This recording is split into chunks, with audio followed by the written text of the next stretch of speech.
Hi friends, it's Aubrey. Today's video will be part one of two videos where I am seeing how many dinners I can make without going to the store. So we're just going to be doing a pantry challenge using what's in my kitchen, so my fridge, freezer, and pantry, and seeing how many days we can go. This one will have 7 dinners, and next week's video will have some additional ones, so hit that subscribe button and turn on that notification bell so you don't miss next week's video. Let's get cooking.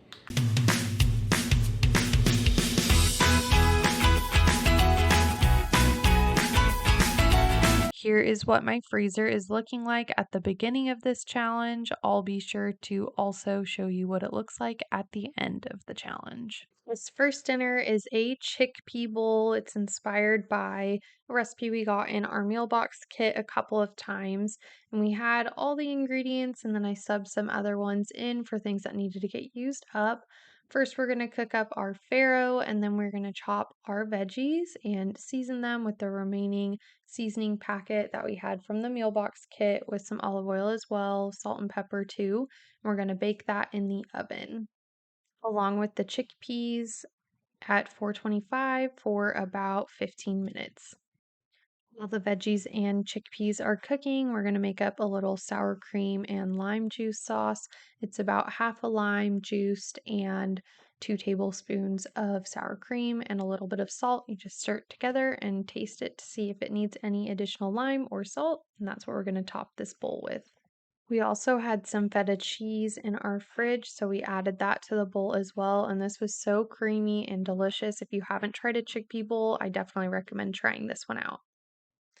It's day 2 of the challenge, and we are having salsa chicken bowls to try and use up the rest of this salsa that I had and this experiment of a dressing. So, to make this, we're going to cook the chicken in the Instant Pot with some salt, pepper, and the remaining salsa. It was probably about a half cup.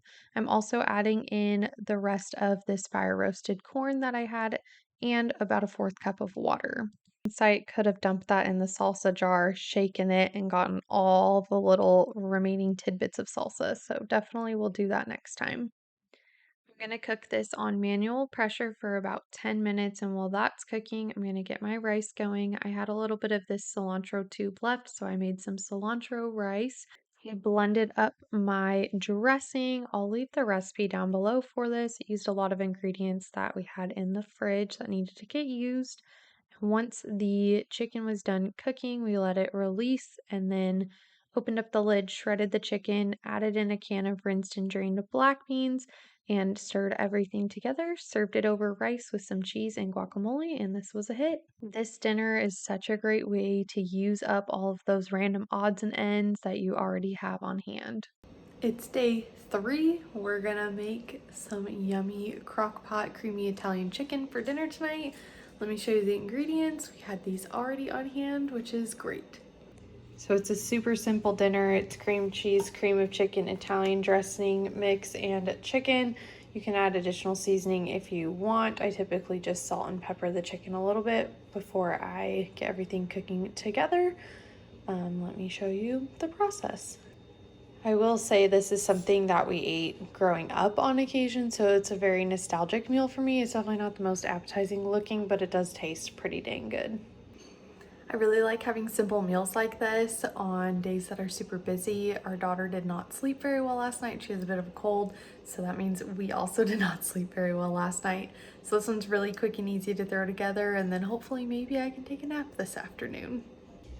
So I just put the chicken breast, half of the cream of chicken soup, a 4-ounce block of cream cheese, and then half the packet of Italian seasoning mix into my crock pot. I'm doing a half recipe. If you want to do a full recipe, just do the full 8-ounce block of cream cheese, the full can of cream of chicken, and the full packet of Italian dressing. We're gonna put this on low for about 4 to 5 hours, and after a few hours we'll come in and stir it up to make sure everything's well combined. I should also mention that other people's crock pots might not be as hot as mine, so I always do everything for less time than it suggests.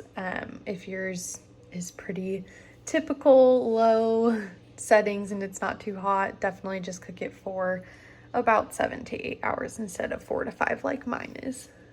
Also, if you didn't know, cream of chicken and cream cheese freeze really well, so I'm just gonna pop these into my freezer and then we can pull them out later and make this dinner or another dinner in the future. I also steamed some broccoli and got egg noodles cooking when the crock pot was done, and then shredded up the chicken and served this. It was super tasty, and we did have some leftovers, which was a great lunch for the next day. It's day 4, and we are gonna have chicken strips and fries tonight.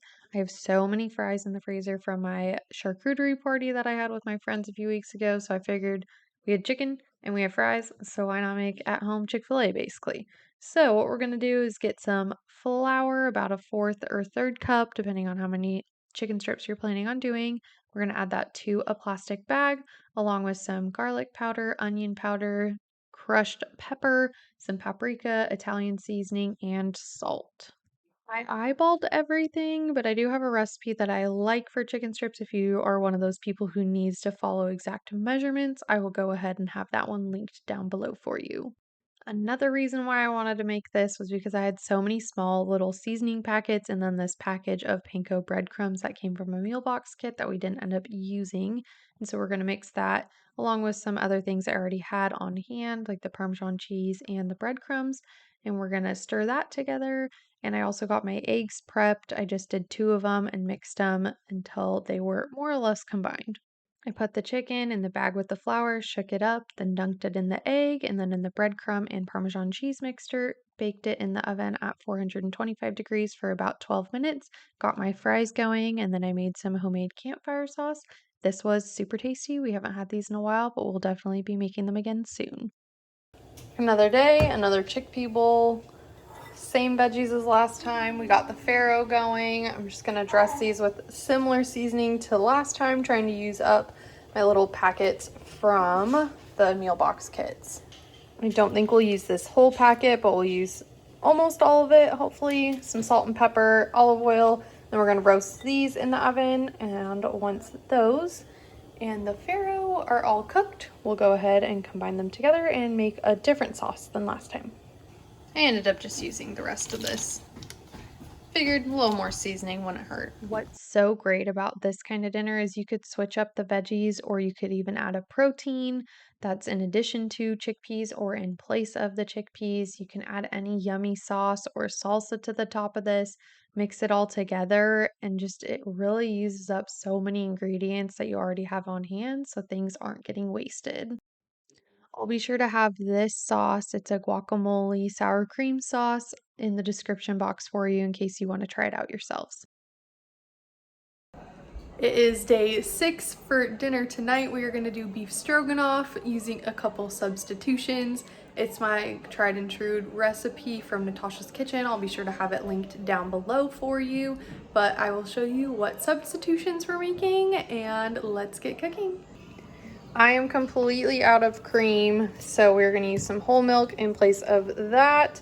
And then normally use egg noodles. I am almost out of those as well, so we're going to use this penne that we have. And I think those are all the substitutions. Oh, wait.